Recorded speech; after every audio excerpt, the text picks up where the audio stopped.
to another episode of Retail Media Thursdays. My name is Michelle Irwin, and today I'm close to home in Chiswick with Paul Dahill from Koddi. Paul, welcome to Retail Media Thursdays. Hi Michelle, thank you for having me. Do you want to introduce yourself? Sure. So I am Paul. I am a bit of a retail media enthusiast. I started out my career at Amazon. I was over at Hook Logic, which is in the early days of sponsored products, and then moved into Criteo, and now at Koddi. So yeah. You are a retail media enthusiast. You've been everywhere. I am a retail media enthusiast, yes. So before we get on to the retail media questions, which I know you're excited for, do you want to tell us which pub you were in and why you chose it? I will, Michelle. This pub is called the Bull's Head, which is a bit of a favourite. It's about 10 minutes walk from where I live, and it's got a lot of history, so I'd recommend coming down here. So what you can see kind of out of the window over there, Michelle, is a small island in the river called Oliver's Island. And because I love this stuff with the history of London, right?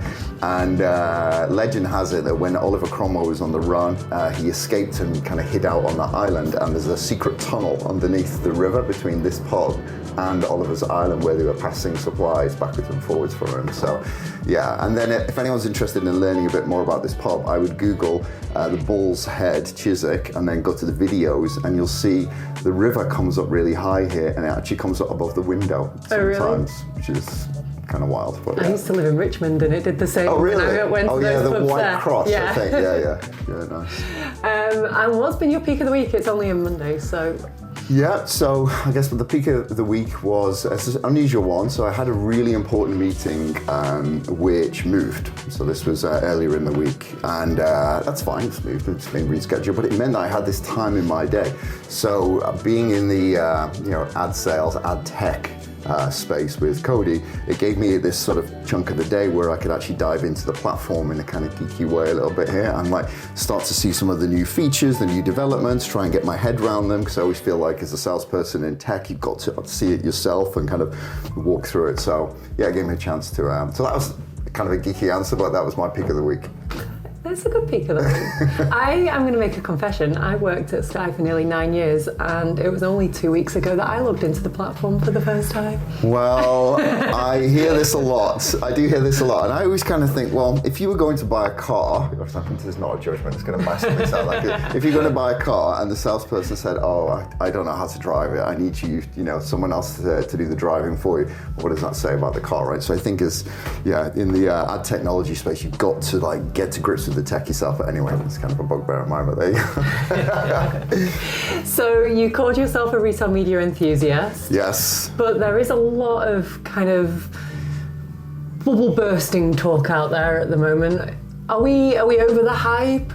What do you see happening, especially with kind of Amazon leading? Do you think the long tail are going to start to struggle? Like, how do they differentiate themselves? Yeah, I was thinking about this. So I think the differentiation, the way to win in this space is about differentiation, and it's about thinking about what makes you unique and then bringing that to life. So I've got kind of two parts to this answer. I think the first part is, what is it that makes you unique? Often that is to do with the data that you hold.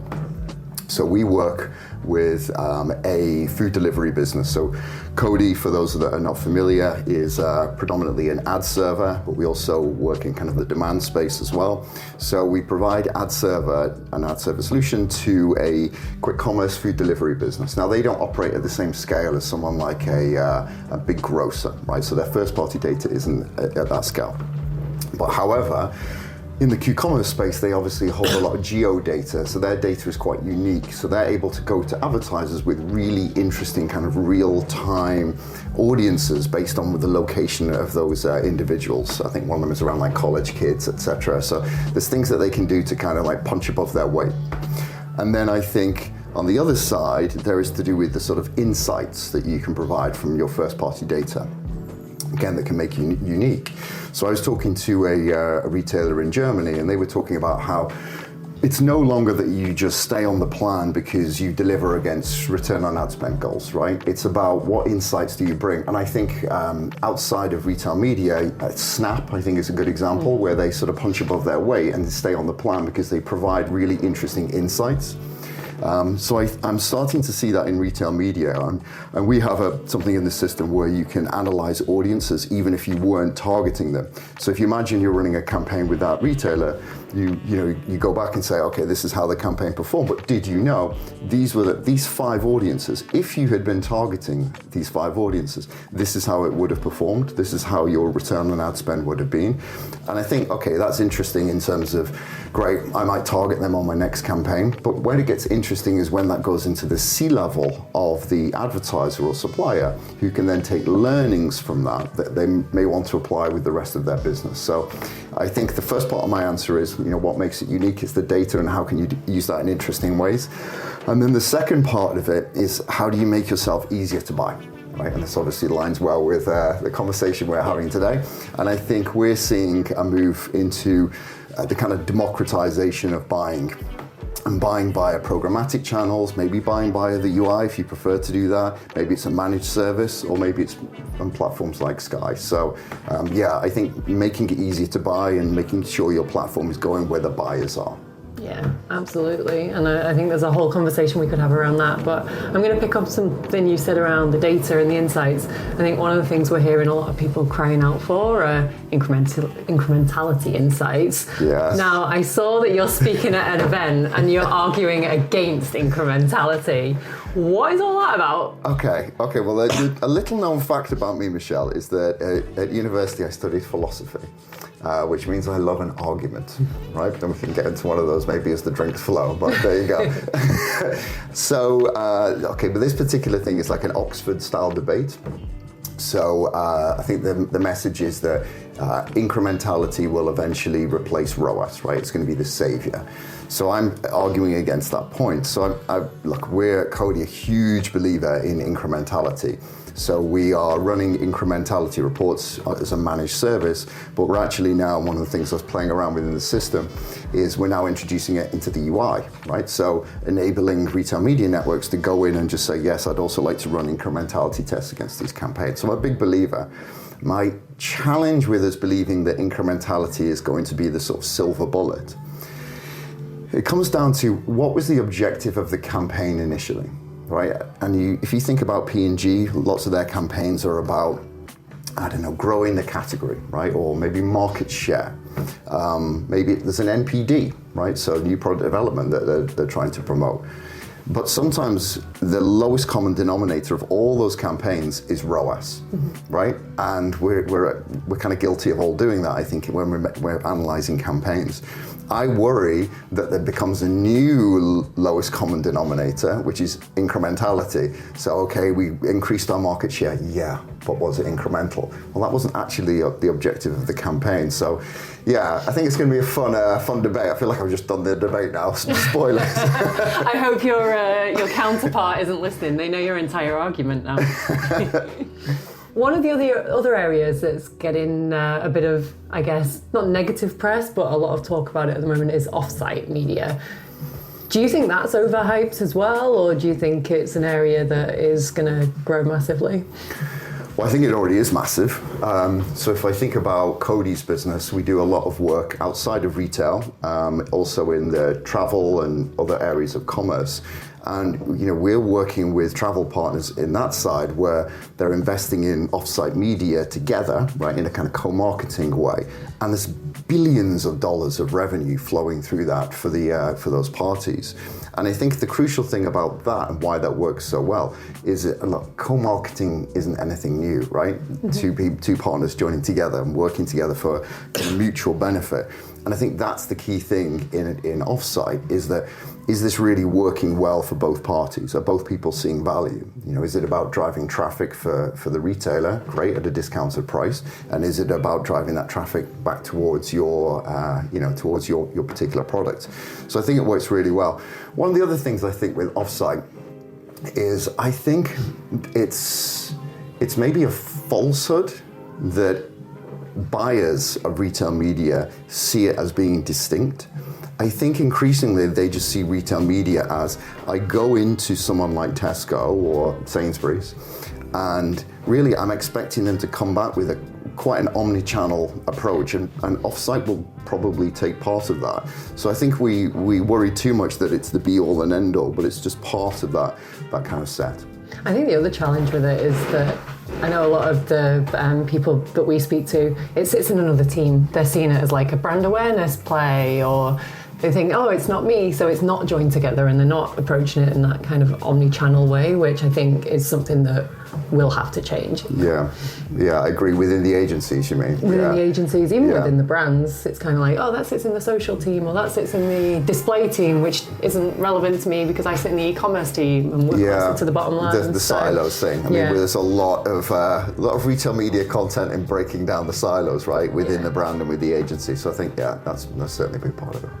You mentioned just now that you don't just work with the retailers, you work with other companies kind of in the broader, I guess, commerce media ecosystem. So travel companies, I know you've just signed Check Trade recently. That's right. Congratulations. Thank you. How are advertisers thinking about these non-kind of retail media networks and approaching those as part of their media plans? I think that's a great question. I love this space, right? I love that. And I think sometimes being a retail media enthusiast, maybe it should be more of a commerce media enthusiast, because really, what is it that ties all these different organizations together, right? I think one is, in most cases, they own the conversion event, right? Mm-hmm. So you can certainly think about that in travel. You can think about that maybe even in something like Check a Trade, where someone's making a search for a particular service provider, and they say, great, there's the phone call is made. So in some ways, that's a kind of conversion event. So I think that ties it together. And then also another thing I think in terms of commerce media is like, as we know, a big part of retail media today is Amazon, right? And a big part of that is search, right? But why, right? Mainly because it's solving a discoverability problem. So if you think about these other types of media within commerce media, does that discoverability problem exist? So think about if you're going on to Zoopla, right, or one of these real estate portals. In Chiswick, there might be, 350 different properties which are available within the price range that you're looking at. Well, if I'm one of those sellers, it makes sense that I might want to boost that, right, and get that towards the top. So you can apply that same kind of logic from the advertiser's perspective in many, many different places. It could be, I'm looking for an agency to help me on a project, right? There could be a portal that's built that. So I think that's a big part that ties it together.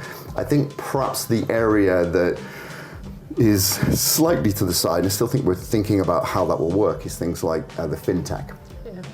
Because a lot of this, right, especially in terms of retail media, is about what's going on the owned and operated properties, right? So I'm going in, I'm making a purchase.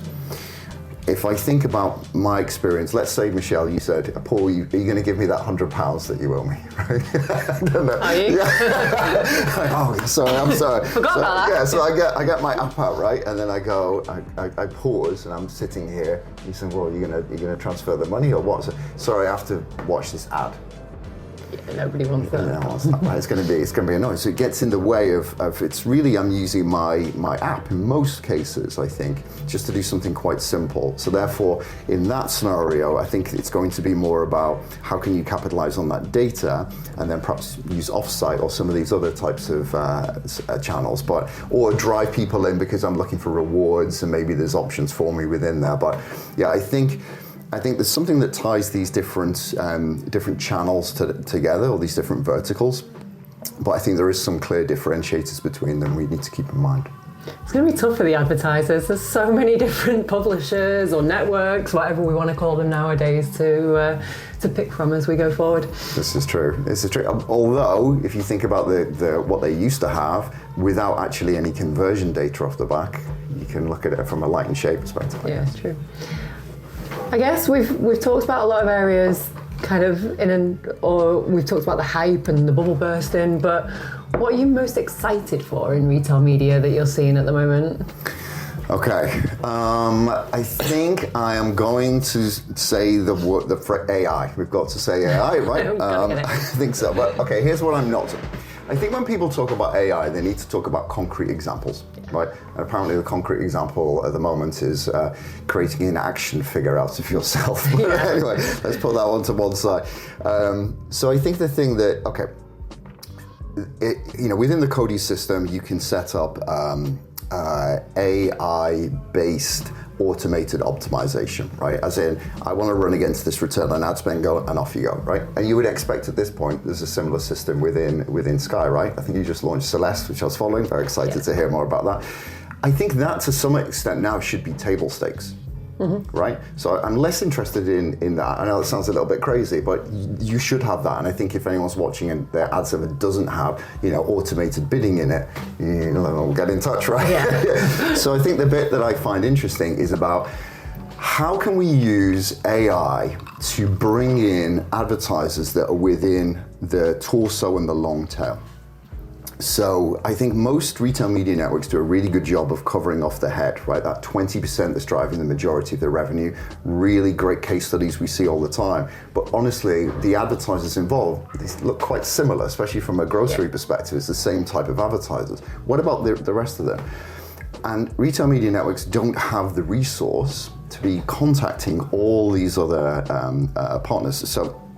So one thing that I've seen is we've been introducing AI recommendations. So it might say, hey, did you realize these particular brands here, if they were advertising at this point, this is the kind of return on ad spend they might achieve. Or these advertisers that are already working with you, these suppliers, if they were bidding slightly higher, they would still be around the ROAS goal, but they'd be doubling in terms of their kind of volumes because they'd be now better placed in terms of the auction, right? That's if there's a manual bidding going on. So there's all different types of recommendation. And what I found interesting is that you can actually set it so those recommendations are linked to the retail media network CRM, so into Salesforce, and it then pings the people at those suppliers automatically to say, hey, here's an opportunity for you. I mean, not too frequently, you would manage that. And then, are you interested? Would you like to get in touch or accept this recommendation? Which then can, if it's a managed service, it can come back in and they can start to deliver. So I think those are the kind of real kind of life use cases of AI that I get quite excited about. Yeah, they've got to start helping you overcome those challenges, like for the retailers being able to drive the demand to those networks, especially amongst the long tail, as you say. Exactly. Yeah. Cool. Nice. Well, it's been good talking about retail media. When we spoke, and you actually alluded to it during our conversation now, you like an argument, or you like like to be controversial, you said. Well, I'm not controversial, but I do. I enjoy an argument. Well, I'm not going to argue with you, but I am going to tell you 5 things, and I'm going to see, they're very controversial things, like people either are one way or the other with these things, so I want to see which way you lean. Is this a career-defining moment? It could be. Okay. I'm going to get my notes out because I can't remember what they were. Okay. Okay, so pineapple on pizza, yes or no? I mean, yes, but I wouldn't normally do it. It's a bit weird to do it normally. Yeah. It's a big no for me. It's right now. Okay, right, yeah. Okay, okay. Gravy on your chips. Curry on the chips.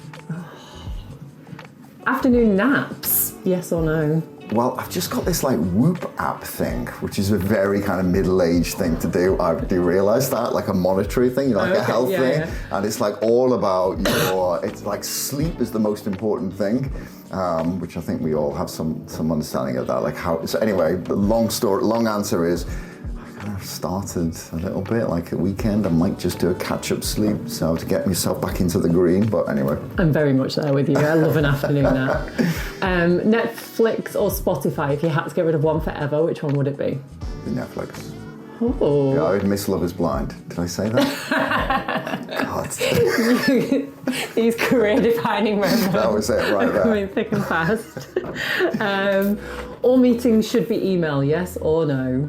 All meetings should be email. I don't understand the question. So you don't have to do anything over the phone or Zoom, I don't really.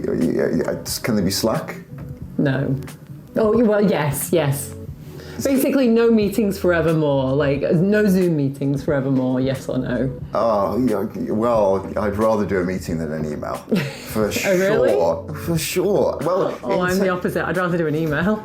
yeah, I mean, internal, I think I'm a big believer in like 5 minute, 10 minute. Can I just discuss, or go into Slack and press the huddle button and go. Oh, that's the worst. Oh, I just look. If someone huddles me, I'm like, no, I need to be prepared to talk to you. Yeah, I feel like you can get a lot resolved really quickly, but I love this. Yeah, this is. I knew we'd have a debate. Well, it has been good talking. Thank you so much for meeting me in Chiswick, and look forward to working together more. Yeah, love it. Thank you.